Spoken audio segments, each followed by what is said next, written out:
Agony! It's your old pal Jizzo here. I haven't done a video in a while, so I'm back. I know I say that, but real life takes precedence. This is the busiest touring season for rock bands, summer. So most of my energy has been taken up traveling to and from all the shows. Flying on a plane all day is exhausting. Doesn't sound like it is, but it is. You gotta get in the van, you gotta drive a few hours to the gig, gotta get up early. Traveling in general takes energy. That's where the energy takes place. The gig is fun, the traveling sucks. No point getting into it. Don't want to sound like I'm whining. It all goes into the mix, all that behind the scenes stuff that people don't really see. You're one of the lucky ones, bro. Jizzo, you're one of the lucky ones. You're not living off your stripper girlfriend. You're a working musician. All right, check it out. So I spent the last 2 weeks writing new material for my new record, and being immersed in it gave me the idea to expound a little bit more on the writing process. I've talked a bit about this before in previous videos. Watch my Art of Singing series. But now that I'm in it, immersed in it, as it were, I'll talk a bit about the actual writing, grouping of songs, recording, etc. So let's go. First off, I don't write on Pro Tools. I don't own Pro Tools. I'm not a recording engineer. I don't want to be a recording engineer. Learning how to engineer on Pro Tools is a whole different skill set, and I really don't want to spend the hours/weeks/months learning how to do that. I don't want to be parked behind a desk with my head buried in headphones for weeks on end. It's not my thing. So I do all my songwriting on simple old GarageBand. It has everything I need. Drum patterns, guitar, bass, vocals. It's very easy to use. And why is this important? As I said, I don't own Pro Tools. I could have a whole Pro Tools rig in my house, all the plugins, all the bells and whistles, but in my opinion, it's a distraction from actual songwriting. My old bass player Skid taught me a couple of things, and one thing he taught me was try to write your songs on acoustic guitar, old school. When I sit down and write, I have my electric guitar unamplified, my tablet for recording, pen and paper, and most important, caffeine. That's it. That's all I need. The reason is that if your song can't stand on its own with just you and an acoustic guitar, just like Willie Nelson, then it's probably not a great song. The problem with Pro Tools, one of the problems, is that Pro Tools makes it very attractive to want to dress up your song. More guitars, more effects, to make your song heavier and cleverer. But you know what? More guitars aren't going to make your song a better song or make your chorus a better chorus. It's like putting a bucket load of sweet cream frosting on a piece of shit cake. Try writing songs on acoustic guitar or your electric guitar unamplified. Just you and the guitar, bro, in a room by yourself. Neil Young, Cat Stevens. If your song is good enough, played bare bones like that, then it's really going to sound good when you put all the bells and whistles on it. Some bands write together, 4 guys in a room. You know, I'm a little envious of that, really, because it sounds so much fun. Wouldn't it be wonderful? 4 of your friends creating magic in a room and then springing forth these awesome tunes. I think it would be killer. But does it really happen in real life? I'm a solo writer. I write everything, drums, vocals, guitars, the whole thing. I demo up the song, pretty much complete, and then when I send out MP3s to whoever is going to play on my record, like my English guys, they learn it and then they make it better. They add to it. That's what you really want to happen. You want your guys to sprinkle their personality on it and make it a better fucking song. In my opinion, there has to be one guy, one main guy who writes the songs, or 2, the classic Jagger-Richards combination, words and music, like Eddie and the Cruisers. I'm sure that there are bands out there that have all four guys together writing, but to me, that's a recipe for a lot of confusion and chaos. Four chefs in the kitchen. Everybody barking out their ideas all at once. Everybody thinking their idea is the best idea. Then someone says something shitty. People get defensive. My idea is better. Your idea stinks. We used to have that problem in the old love-hate band. Disagreements, arguments, fights over writing, over songs. It sucks. If everyone gets their way on a new song, then the song is probably going to come out diluted and compromised. Nobody's feelings got hurt, but your finished product is a shit sandwich. Well, f that. Okay, this is important. All your songs need to sound like they came from the same band. If you're a solo artist, this is especially important because you have no one to bounce shit off of. You could totally go astray on a new song. You could think it's the best song ever, but it doesn't fit with the rest of the collection. You get focused on a new song and you can't be objective till the next day when you realize that it doesn't fit with the rest of the collection. So you try and fix it. You try and fix it a little bit, and sometimes you can fix it, but most times you're just spinning your wheels, man. In 1991, when the Love-Hate guys lived in the New York loft, we were writing for Wasted America. Skid wrote this song called Thirsty. It was good, but in the end, it didn't make the final cut of the Wasted record. So Skid went back and rewrote it over and over and over because he wanted to make it fit. Thirsty 1, Thirsty 2, Thirsty 3.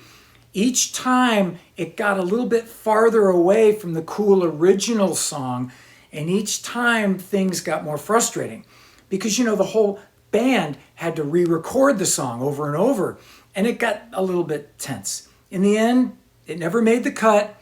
The original Thirsty is actually on this YouTube channel as a B-side if you want to go listen to it. It's good, but at that time, in our estimation, it wasn't good enough to make the Wasted record. That's just one example. I recently had this happen to me last week. I was writing what I thought was a cool song. I had a cool title, but then I realized it didn't fit. It sounded like Buck Cherry Crazy Bitch. It was funky and it was cool, but it didn't fit with the rest of my collection. So I went back to the drawing board and I tried to fix it. Version 1, version 2. It was frustrating. Finally, I got to version 3 and happily, I did make it work. It fits now, which is great. I made it work, but only after days and hours of agonizing. As a songwriter, you have to be able to be objective about your own songs. Nobody hits a home run every single time. Maybe your verse is cool, but your pre-chorus isn't good enough. Or maybe your pre-chorus sounds too much like something you've already written in another song. This happens a lot too. When you're in songwriting mode, I tell people this, don't listen to the radio. Don't listen to other people's music because you're probably going to subconsciously or consciously copy it and not realize it. Oops, I just rewrote Man in the Box. That happens a lot. So when I'm writing, I tell people, don't listen to other people's music because you will probably end up plagiarizing it down the line. This title is a bit of a misnomer. What I should have said is that songwriting can be fun. Sometimes songs just come out of the air magically. And when that happens, it truly is an amazing thing. It's like you just reached out your hand and grabbed it, like the rock gods just deposited it right in your hand. It's amazing, but it's a pretty rare occurrence.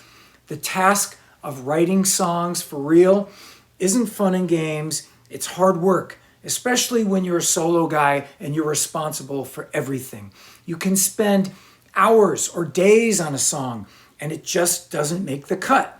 All that time you put in and nothing to show for it. That's the fucked up part of the songwriting process, the failure part.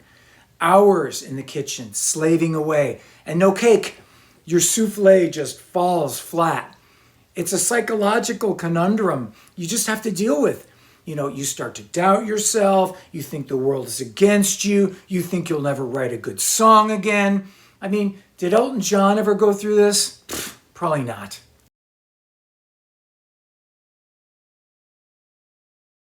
One thing you can do to alleviate some of the pain is to make sure that your new song fits you and your personal vocal style.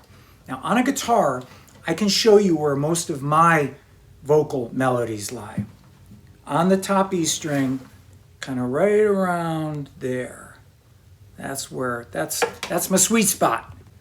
For other people, it's different. You know what I mean? Probably a little bit lower. I have a higher singing voice. So if I were to do this song,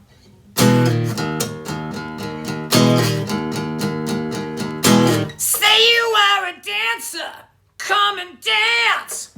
It's gonna be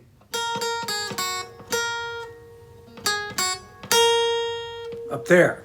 Or ooh, I'm tumbling, ram. Wow, what do you know? It's the same melody. How'd that happen?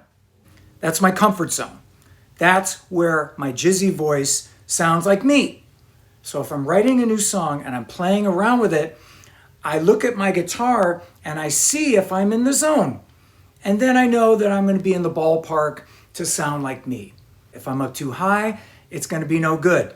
Then I'm up there in Judas Priest exciter territory, and I don't want to be up there.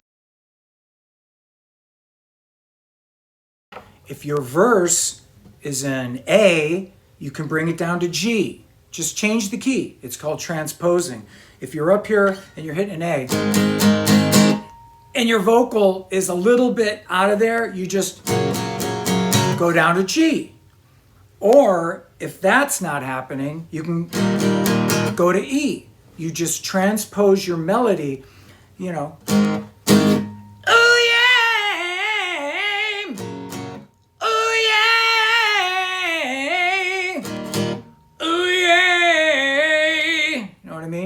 You tailor your vocal melody to what is what's going to fit the song, but more importantly, what's going to make you sound like you. You know what I mean? So you feel comfortable with it. It's your fucking song. Sometimes nothing works. Sometimes your song just isn't good enough. Now, the best advice that I give people is to put the song aside when you've written it and listen to it the next day. That's what I do. Often upon listening to it the next day, I can make a few fixes and I can make it better. Or I can just fuck it up more and waste a few more hours on a turd. You have to be critical. I've said this before. You have to be critical. You have to be critical about your singing and your songwriting. You have to be your own worst critic, man. If your song isn't good enough, that's okay. I'm sure Beethoven threw a lot of his shit away. Maybe I'm more experienced. I guess I am more experienced. I've made a bunch of records, but I can get carried away on a new song just like anyone else. I can think that this song I wrote is the greatest song I've ever written. That's the exuberance part of songwriting. That's the fun part. It's exciting. As a songwriter, maybe you just wrote the best thing that you ever did in your life. It's like cocaine. It's an amazing feeling. But earthly glory is fleeting. Sic transit Gloria Mundi, bitch. Come down to earth, Jizzo. All right, I've said it before. The chorus is the most important part of your song. It's the whole song, really. I listen to a lot of songs that people write on Facebook or YouTube. And fortunately, in my opinion, their song falls flat because there's no chorus. That's my opinion. Of course, they would beg to differ. They think it's a fucking amazing chorus. But I would say to them, what's your chorus? What's your song about? Who is it about? What are you trying to say? What are you trying to tell me, the listener? This is critical, especially when that song that you're listening to was written by a band that's made a bunch of records. Sorry, Aerosmith, I cut you no slack. Your song better be amazing because you're Aerosmith, and I expect that. I expect that out of bands that have made a bunch of records. I expect that their song is going to be killer. So again, no chorus, no payoff. If your song has a weak chorus or no chorus, then it falls flat. Simple as that. Your chorus has to say something. It has to be memorable.